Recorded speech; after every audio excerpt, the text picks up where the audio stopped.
Les agents s'activent pour récupérer les déclarations des revenus 2022 qui sont déposées par les contribuables. Selon la Direction générale des finances publiques, 25 000 personnes continuent à déposer chaque année leurs déclarations sur papier. Quel est leur profil ? Souvent, les personnes qui déposent des déclarations papier sont des primo-déclarants. C'est la première fois qu'ils déposent une déclaration, notamment quand un jeune commence à travailler. Et souvent, ces personnes-là ne sont pas imposables.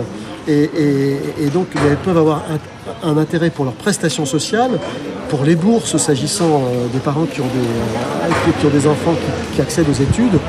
Ces personnes-là ont intérêt à avoir les documents le plus rapidement possible, les documents fiscaux, pour pouvoir justifier leur situation. Les usagers concernés par ces déclarations n'ont pas d'abonnement ou manquent d'informatique. La DGFiP essaie de leur faciliter les choses. Il y a des maisons France Service à Mayotte implantées sur tout le territoire. Et ça fonctionne bien.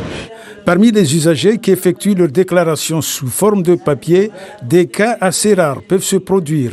Comme cette dame, elle est tombée dans une situation d'amalgame concernant son identité. Ils nous apportent leur pièce d'identité, leur numéro de sécurité sociale, pour qu'on puisse en quelque sorte attribuer un nouveau numéro à chacune des personnes pour qu'ils puissent déposer leur déclaration. Et pour les retardataires, on peut dire retardataire, non, parce qu'il y avait un délai d'hier soir, mais hier soir, aujourd'hui, je crois que c'est pas tellement...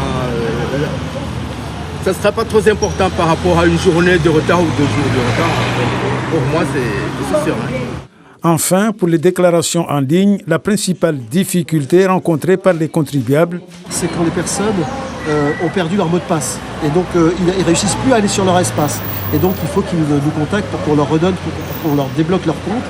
Près de 50 000 déclarations en ligne ont été déjà souscrites sur les revenus 2022 avec la date butoir fixée au 8 juin.